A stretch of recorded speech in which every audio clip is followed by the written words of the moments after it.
This is third unit test. ఎందుకు 3-4 units పెడుతున్నామంటే ఇందులో కనుక మీరు పర్ఫెక్ట్గా అర్థం చేసుకొని ఆన్సర్స్ రాయగలిగితే సెకండ్ యూనిట్ మనం సింపుల్ కాంపౌండ్ కాంప్లెక్స్కి వెళ్ళిపోతాం అన్నమాట. ఎవరైతే ఇది నడమ ఇంటురా కంటిన్యూగా వరుస క్రమంలో వినుకుంటూ కంప్లీట్ అయ్యేంత వరకు ఈ స్థాయికి వచ్చే వరకు వినాలి. కొత్త యూనిట్ వాళ్ళు మొదటి నుంచి కూడా వినొచ్చు, కానీ వరుస క్రమంలో వినుకుంటూ వస్తేనే మీరు ఏదైనా చేయగలుగుతారు. మీ స్నేహితులు కానీ రిలేటివ్స్ కానీ తెలిసిన వాళ్ళు కానీ ఒకవేళ వాళ్ళు ఈ లెసన్స్ కంటిన్యూగా యూట్యూబ్ ద్వారా వినాలనుకుంటే బిగినింగ్ నుంచి వినాలి, ఇంట్రడక్షన్ కానిచ్చి. ఇప్పుడు చూడండి, థర్డ్ యూనిట్లో మనం ఇందులో బాగా గమనించుకోవాలి. ఈ 8 రకాల వాక్యాలల్లో అది ఏ రకమైన వాక్యం ఫస్ట్ అది తెలిస్తే, మరి అది ఆబ్జెక్ట్ ఉంటే ట్రాన్సిటివ్, ఆబ్జెక్ట్ లేకపోతే ఇంట్రాన్సిటివ్, రెండోది ఏ టెన్స్లో ఉంది. అయితే ఇప్పుడు బాగా గమనించుకోండి, అసర్టివ్స్ అంటే స్టేట్మెంట్స్ చెప్పడము, నెగటివ్స్ అంటే కాదు లేదనే వాక్యాలకు, ఇంట్రాగేటివ్స్ క్వశ్చన్స్కు, ఈ మూడింటికి ప్లస్ ఎక్స్క్లమేటరీ, చివరి 8వ రకమైన ఆశ్చర్యం బాధ తెలిపడానికి మాత్రమే సబ్జెక్ట్ వెర్బ్ ఆబ్జెక్టు ఉంటే ఒకటి ప్రజెంట్ టెన్స్ నుంచి past tense, future tense, continuous అన్నీ 12 యాక్టివ్ వాయిస్లు 8 ప్యాసివ్ వాయిస్లు ఉంటాయి. మిగతా 4 రకాలకు ఆర్డర్స్, కమాండ్స్, అడ్వైజెస్ అండ్ రిక్వెస్ట్కు, ఈ 4 రకాల సెకండ్ పర్సన్తో మాట్లాడే వాక్యాలకు ఓన్లీ యాక్టివ్ ప్యాసివ్ ఉంటుంది. ఈ ఆర్డర్స్కు, తర్వాత రిక్వెస్ట్కు, అడ్వైజెస్కు 2 రకాలుగా చెప్పవచ్చు. లెట్ ఉపయోగించి చెప్పవచ్చు, యు ఆర్ ఆర్డర్డ్ అని ఉపయోగించి చెప్పవచ్చు. ఇవి బాగా గమనించుకొని you should become perfect in first unit. కాకపోతే ఇంకో ఎగ్జాంపుల్ అంటే 4th, 5th టెస్ట్ కూడా పెట్టమంటే పెడతాం. ఒకవేళ మీరు మెసేజ్ పెడితే కంటిన్యూగా ఆన్సర్స్ కూడా ఇస్తున్నాము. తప్పు అయినాయి అనుకో మీరు రాయండి, తప్పు అయితే మళ్ళీ దాన్ని కరెక్ట్ ఆన్సర్లు 1కి 3 సార్లు 4 సార్లు రాస్తే తెలిసిపోద్ది అనమాట. ఇప్పుడు ఫస్ట్ చూడండి, you are advised to write neatly and legibly అని ఉంది. అది ఇది ఎన్నో రకమైన వాక్యం చూడాలి, బాగా గమనించాలి. ఇది యాక్టివ్లో ఉందా ప్యాసివ్లో ఉందా మనం చెప్పంబడే ఇది గుర్తుపట్టుకోవాలి. సెకండ్ పర్సన్తో మాట్లాడే వాక్యాలండి ఇంపరేటివ్ మూడ్ అంటారు, చేయమని చెప్పే వాక్యాలు. ఇక్కడ అడ్వైజ్డ్ అని వచ్చింది, బాగా గమనించుకొని గుర్తుపట్టుకోవాలి. World is observing India's progress, ఇది ఏ టెన్స్లో ఉంది. వరల్డ్ సబ్జెక్టు ఈజ్ ఈ form verb 1, observing verb 1 ing form ఉంది, ఇండియాస్ ప్రోగ్రెస్ ఆబ్జెక్ట్ ఉంది. ఏ టెన్స్లో ఉంది గమనించుకోవాలి. ఆబ్జెక్ట్ ఉంటే ట్రాన్సిటివ్, ఆబ్జెక్ట్ లేకపోతే ఇంట్రాన్సిటివ్. ఆబ్జెక్ట్ ఉంది కాబట్టి ఆబ్జెక్ట్ సబ్జెక్ట్ మార్చి అది ఏ టెన్స్లో చూస్ చేయండి. ఈ విల్ బీ టాకింగ్ ఆల్వేస్, జాగ్రత్త. 8 ప్యాసివ్లు ఉంటాయి, 12 యాక్టివ్లు ఉంటాయి, గమనించుకోవాలి. She has been knitting a gown for her would be born aside. ఇక్కడ she subject, has been knitting అని ఉంది, గమనించుకోండి. ప్రజెంట్ పర్ఫెక్ట్ కంటిన్యూస్లో కానీ, పాస్ట్ పర్ఫెక్ట్ కంటిన్యూస్లో కానీ, ఫ్యూచర్ పర్ఫెక్ట్ కంటిన్యూస్లో కానీ ప్యాసివ్లు ఉండవు. కాబట్టి మీరు గమనించుకోవాలి. ఏ గౌన్ అంతవరకే ఆబ్జెక్టు, మిగతా అంతా ఇది గమనించుకోండి. Americans are doing business. Americans subject are B form verb 1, doing verb 1 ing form, business object. On battle between Ukraine and Russia for 3 years మొత్తం క్లాజ్ అది అదొక ఫ్రేజ్ మొత్తం ఫ్రేజెసే. ఆన్ బ్యాటిల్ ఒక phrase, between Ukraine and Russia ఒక phrase, for 3 years ఎన్ని ఫ్రేజ్లన్నీ ఉండొచ్చు. అది as it ఈస్గా రాసుకోవాలి. ముందైన రాయొచ్చు, అది వెనకైన రాయొచ్చు. Local cow milk is better than any breed to our Indian children. మన భారతదేశంలో ఆ లోకల్ మన ప్రాంతంలో ఉన్నటువంటి ఆవు, తెలంగాణలో అయితే చిలకావు పాలు అంటారు, అది 30 లీటర్ పాలే ఇస్తుంది. 30 లీటర్ పాలు తన బిడ్డకి దాచిపెట్టుకుంటుంది. ఏదా తన బిడ్డని ఇచ్చిపెడితే అప్పుడు ఇస్తుంది. Americans are 2 participating in 2020 world cup cricket. చూడండి ఇక్కడ అమెరికన్స్ సబ్జెక్ట్ ఆర్ 2. ఇది ఏ టెన్స్లో చూడండి. ఇంతకుముందు అమెరికన్స్ క్రికెట్లో పాల్గొనలే, ఇప్పుడు అమెరికన్స్ కూడా పాల్గొంటున్నారు. Are 2 participating in 2020 world cup practice. అది ఆబ్జెక్ట్.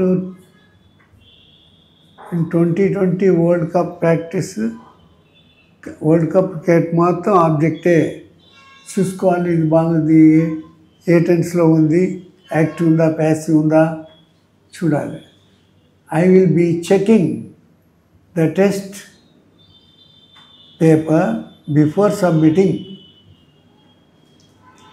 చూడండి ఇది ఫ్యూచర్ కంటిన్యూస్లో ఉంది, బాగా గమనించుకోవాలి.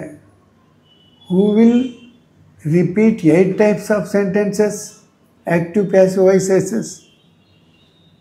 హూతో స్టార్ట్ అయితే ఏం మొత్తం స్టార్ట్ చేయాలి ఆన్సర్ మీకు తెలుసు 3 టెస్ట్లలో. Sandeep will be attending all the groups to learn spoken English. అన్ని గ్రూప్స్లలో అతనే ఉండి ఆయన ఇంకా వస్తలేదు. Talk less and think more. బాగా గమనించుకోవాలి. అందులో ఇది వర్క్ ఫామ్ ఉందా మీకు తెలుసు. డిక్లరేటివ్ సెంటెన్స్కు ప్యాసివ్ ఉండదు, గమనించుకోవాలి.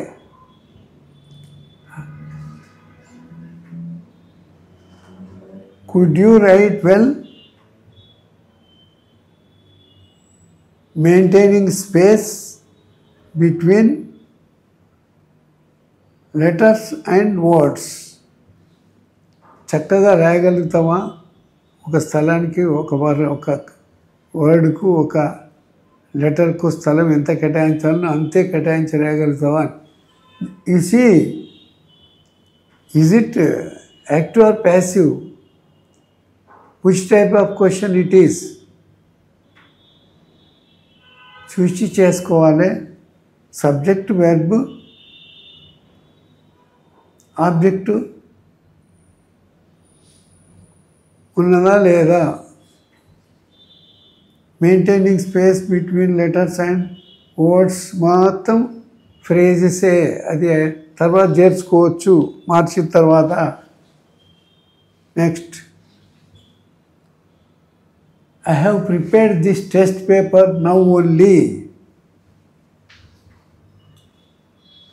ప్రజెంట్ పర్ఫెక్ట్లో ఉంది, సబ్జెక్ట్ ఉంది, ఫైనట్ వర్బ్ ఉంది, వర్బ్ 3 ఉంది,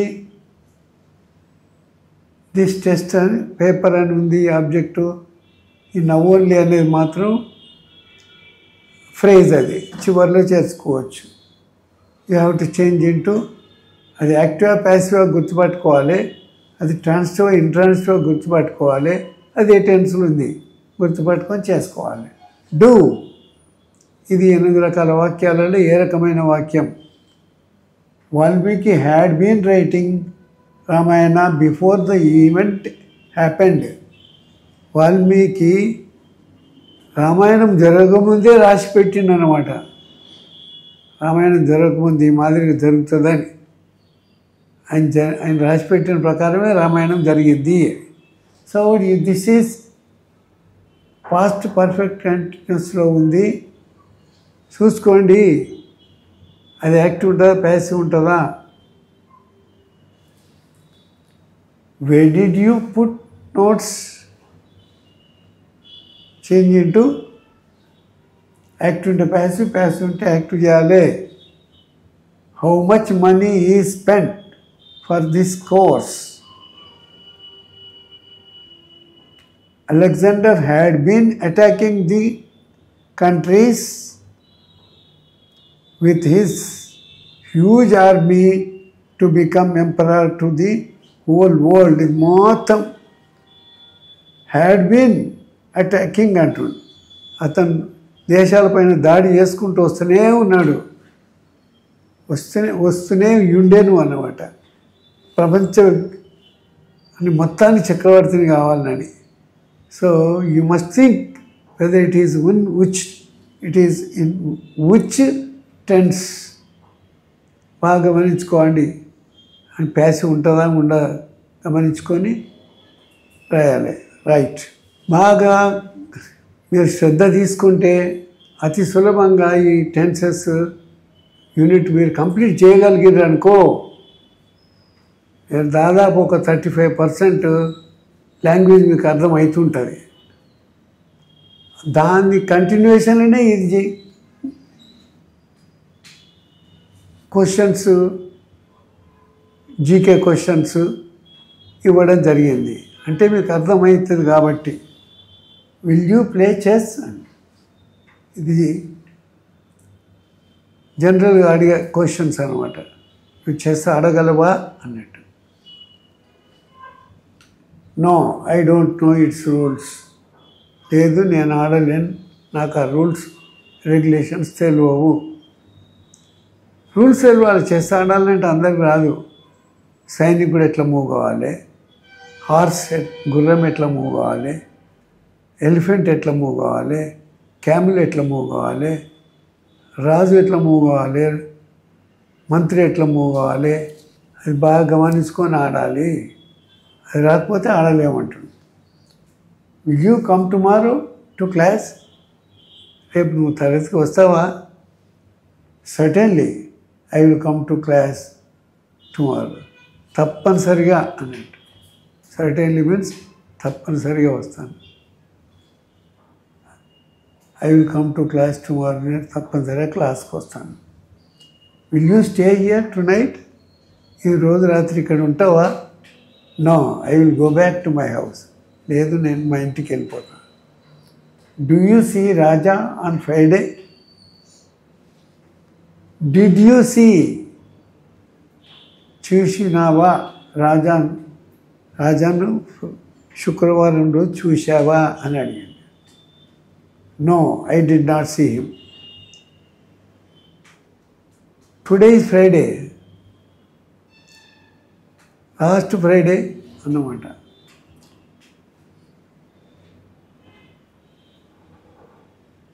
వుడ్ షీ హ్యావ్ గాన్? ఆమె పోయి ఉండొచ్చునా అన్నట్టు. No, she won't have, she would not have అన్నమాట. ఆ ఫస్ట్ పెడితే వుడ్ నాట్, అది పోకుండొచ్చు అన్నమాట. Would you come back from Kolkata by next month? వచ్చే నెలకు నువ్వు తిరిగి వస్తావా కల్కటా నుండి? Yes, I will have come back by then. వచ్చే నెల వరకు వచ్చేస్తాను అన్నట్టు. These are the question just by how to talk with others.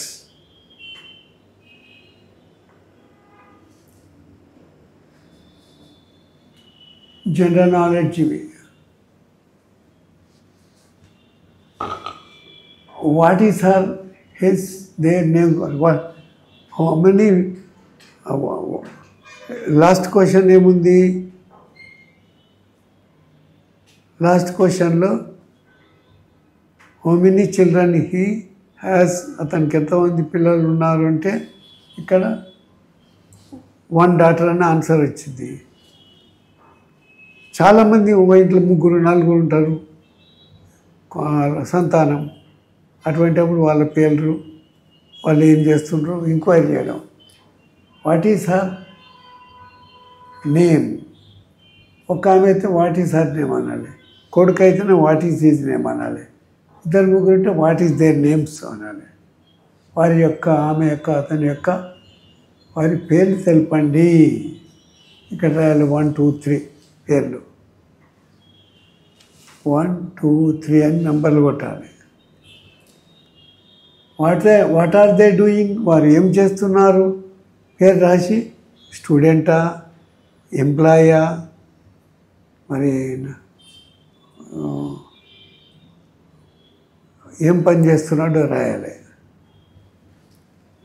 Who is the best one in that family, ఆ ఇంటిలో ఎవరు చాలా మంచివారు. Why do you like him or, అతన్ని కానీ ఆమెను కానీ మీరు ఎందుకు మెచ్చుకుంటారు. రీజన్ రాయాలి. Tomorrow will give the answers also. Who is your favourite leader, ప్రపంచం మొత్తం మీద, మన దేశంలో కాకుండా గతం గొప్ప చనిపోయినటువంటి నాయకులు కూడా ఎవరు నీకు ఇష్టమైన నాయకుడు అని రాయాలి. ప్రిపోజిషన్స్లో composed of materials of which, composed of అనేది అండర్లైన్ చేయాలి. Materials of which a thing is made, ఒక వస్తువు తయారు చేయడానికి ఉపయోగించబడిన మూలకాలు గల పదార్థాల మిశ్రమం తెలుపు. పైన రాసినట్టు ప్రతి క్యాప్సూల్కు, ట్యాబ్లెట్కు పైన చిన్న అక్షరాలతోటి అందులో ఏమేమి కలిపింది రాస్తారు, రాయాలి. అది కంపెనీ వాళ్ళు రాయాల్సిన పని. తెలిసిన వాళ్ళు చూసుకుంటే వీళ్ళు ఏమేమి కలిసి చూసుకొని వాడతారనమాట. So every tablet medicine composed with, ప్రతి ట్యాబ్లెట్ కానీ క్యాప్సూల్ కానీ ఏమేమి కలపబడినాయి, విత్ ఏ మూలకాలు కలిపినరు, ఏ వస్తువులు కలిపినరు, should be printed on every tablet package. పైన చిన్న అక్షరాలతో రాసి ఉంటుంది చూడండి. ఒక గోళీపై ఉంచే కవర్పై అందులో కలిపిన పదార్థాలు వాటి శాతం సైతం ముద్రిస్తారు. ఈడియం, నాన్ ఈడియం. లే అసైడ్ అని పదం ఉంది. మరి అంటే ఏంది, టు పుట్ అవే, ఆపేయడం అన్నమాట. టు డిస్కంటిన్యూ, కొనసాగించకుండా ఆపివేయడం. ఎట్లా వాడినరు, as a company is in less sales and product, some of the employees are lay aside. ఒక కంపెనీ ఉత్పత్తి మరియు విక్రయం తగ్గడం మూలంగా కొంతమంది ఉద్యోగులను విధి నిర్వహణ నుండి తొలగిస్తున్నారు అని. మళ్ళీ తర్వాత వాళ్ళు మంచిగా రికవర్ అయినాక తీసుకుంటారు, లేకపోతే కొత్త వాళ్ళని తీసుకోవచ్చు.